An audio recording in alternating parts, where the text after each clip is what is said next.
अत्याचार हो रहा है। इंस्पेक्टर थानापति का अत्याचार, इंस्पेक्टर थानापति का अत्याचार। मैडम, आपकी न्यूज़ काबिले तारीफ है। जो सच्चाई किसी को पता नहीं थी उसे आप बाहर लेकर के आई। जर्नलिज्म को आपने एक नया अर्थ दिया है madam. You were really amazing, madam. We need many more people like you, daring and courageous. Thank you. Good morning. आपने जो आर्टिकल लिखी है वो आप खुद ही पढ़ के खुश हो रही हैं क्या? अब तक तो नहीं, लेकिन आज मेरी कलम के आगे खाकी आकर खड़ी हो गई है। अब मैं खुश हूँ। Wow, what A creativity. Creativity का प्रदर्शन करने वाले लेखक होते हैं, सच को सामने रखने वाले जर्नलिस्ट होते हैं। पहले इन दोनों के बीच का अंतर जान लीजिए। अंतर जानता हूँ, इसीलिए मैंने क्रिएटिविटी कहा। यह आप अपनी स्क्रिप्ट ले जाकर किसी प्रोड्यूसर को दीजिए। पुलिस को क्रिमिनल और क्रिमिनल्स को हीरो दिखाएंगे वो, और आप भी अच्छा कमा लोगी। अच्छी सलाह है। अगर आपके हिसाब से ये स्क्रिप्ट होती तो इस कहानी के कॉपीराइट्स के ओनर आप ही होते ना? व्हाट? और नहीं तो क्या। मेरी ये स्क्रिप्ट पूरी होने से पहले ही आपने एक नई कहानी लिखकर उसका निर्देशक, लेखक, डायलॉग सब कुछ लिख डाला। Above all, what a casting यार। किसी का भी चेहरा देखने पर यही क्रिमिनल से ऐसा यकीन करना ही होगा। Brilliant job madam. धन की आशा और अधिकार के बल पर निर्दोष लोगों को पकड़कर कलाकार की तरह एक्टिंग करवा के कोर्ट को भी आपने मना लिया ना। आप जान लीजिए, अब तक आपने जो किया वो सिर्फ ऑडिशन था। असली सच मैंने पब्लिश किया है। सच और जर्नलिज्म का अंतर मैं तुम्हें बताऊंगा। उसे सहन करने की शक्ति है तुम में। मेरे सच को झूठ साबित करने की शक्ति आप में है क्या? आइए।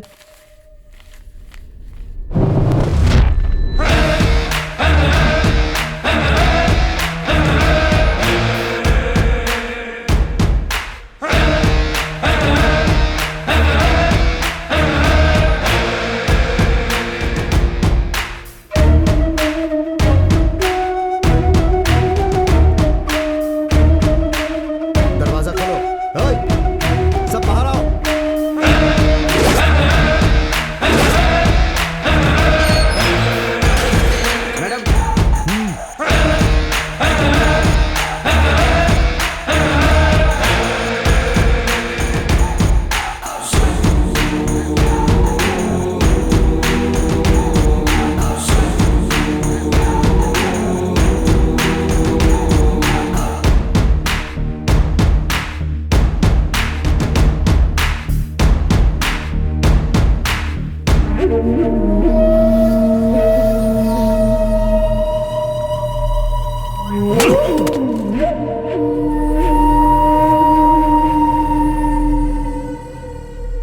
क्या है मैडम ये?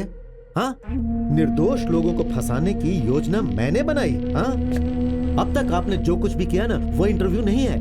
इन्होंने जो कुछ भी कहा वो सुन के आप मान गई, वो सच नहीं है। ये निर्दोष है, ये मानकर पेज पे पेज आपने लिखी है ना, वो वास्तविकता में नहीं है।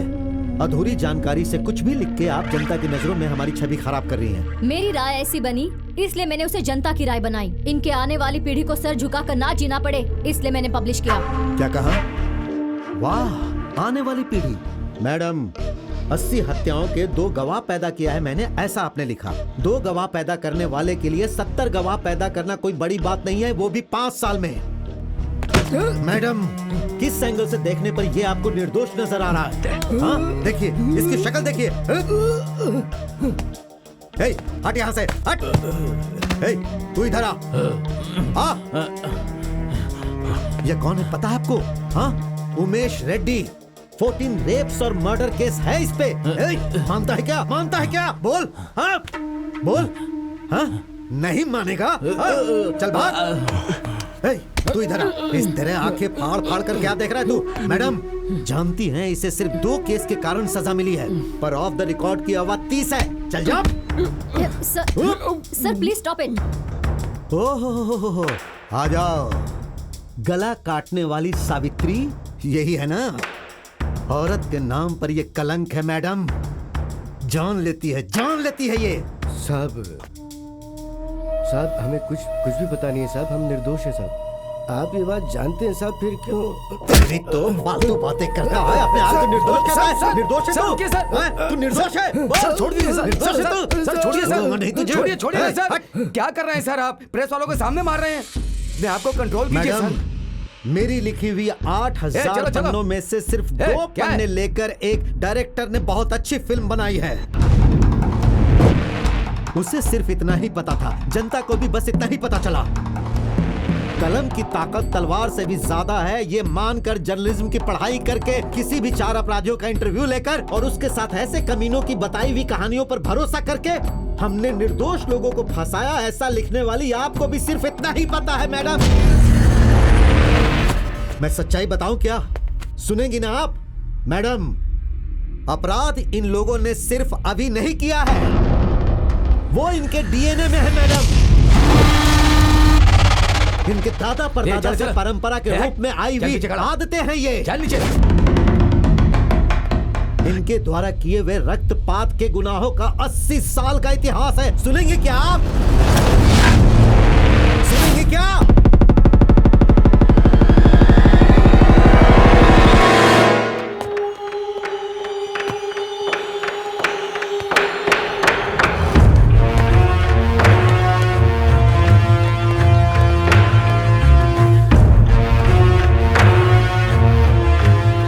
स्वर्ण भूमि पे आपका स्वागत है सर।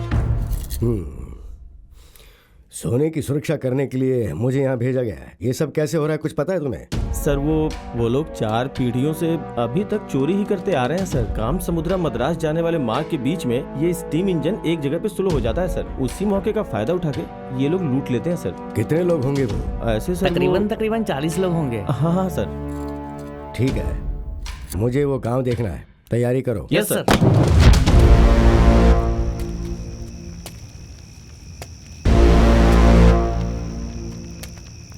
सभी लोग ध्यान से सुनिए। सूखे का समय है ना, खेतों में मजदूरी करने के लिए काम नहीं है, इसलिए खाने के लिए डाका डाल रहे हो, वहां पे यहाँ पे चोरी कर रहे हो, गाड़ियों को रोक के लूट रहे हो, और इन सब से ऊपर कोलार से सोना ले जाने वाली रेल को रोक के उसमें डाका डाल रहे हो।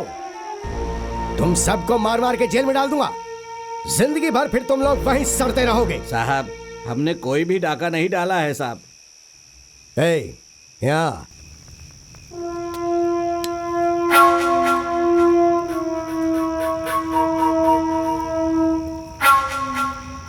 तुझे ये किसने बेचा? मुझे इन्होंने बेचा है सर। अगर हम ऐसा करते तो ऐसे थोड़ी ना रहते हैं साहब। हम जैसे पर शक क्यों कर रहे हैं साहब? हाँ? आखिरी बार खबरदार कर रहा हूं, तो जान लो, बातों से अगर तुम सुधर जाओगे तो सरकार से सिफारिश करके मैं बीज की खेती वापस शुरू करवा के तुम्हारी जिंदगी सही पटरी पे ला सकता हूं। लेकिन फिर से गलत काम करके बचने की अगर सोच रहे हो तो मैं तुम सबके सर पे इनाम रखवा के एक लाइन में खड़ा करके गोली मार दूंगा। खड़ा हो।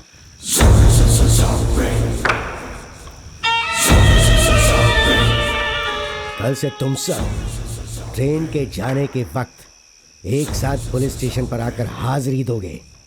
ट्रेन के चले जाने के बाद तुम लोग घर जा सकते हो। अगर कोई भी वहां हाजिर नहीं हुआ तो मैं अपने हाथों से उसका गला दबा दूंगा, याद रखना।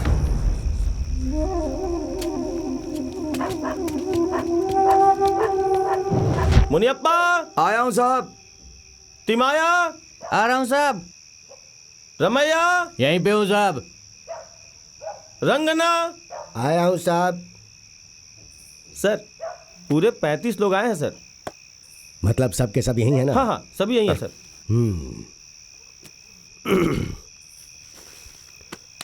देखो सर। इन सबको सुबह तक यहीं बिठा के रखना और ट्रेन के जाने के बाद इन्हें यहाँ से जाने देना। Okay sir.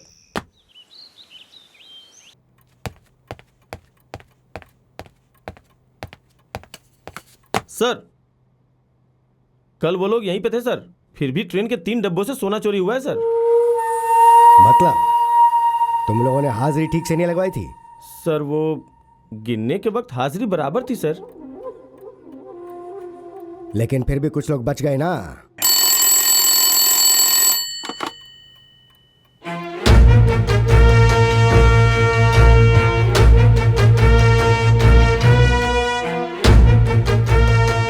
यस, ठीक है, मैं देख लूंगा। रात को चोरी करके गायब हो रहे हैं ना। मेरी बात ध्यान से सुनो, मैं खुद उनके पास जाकर उनकी मदद करूंगा ऐसी जबान देकर आया था। फिर भी वो लोग लगातार ट्रेन से चोरी करते जा रहे हैं। मैं उन्हें बिल्कुल नहीं छोड़ने वाला। मुझे तो लग रहा है ये पुलिस वाला हम सबको कुछ न कुछ करेगा जरूर। कुछ भी नहीं था तो हमारे गांव में आके हाजिरी का रिवाज ले आया ये। तुमने जैसा कहा था हम नहीं है, फिर भी ऐसा कहा कि हम ही है, ऐसी हाजिरी लगवा के आया हूँ मैं। अब क्या करें? उसे सब पता चल गया। लूटी हुई ट्रेन को देख के उसे सब समझ में आ गया। मुंह पे लालटेन मार के उसकी रोशनी में अपनी बड़ी बड़ी आंखों से हमें घूर के हम सबको हाजिरी देने के लिए बुलाएगा वो साहब। इसलिए अब हमें खाली हाथ ही घर जाना होगा। ऐसे कैसे होगा भाई? पुलिस कितनी भी कोशिश कर ले, उनकी आंखों में धूल झोंक कर ट्रेन से सोना चोरी करते थे। सारा काम अच्छे से चल रहा था। अब से ऐसा नहीं होगा। ऐसा नहीं होगा तो कैसे चलेगा? कल ट्रेन लूटनी होगी बस।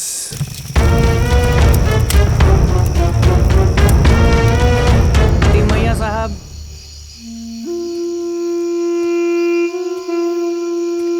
अंतिर साहब, वेंकटाचलम साहब।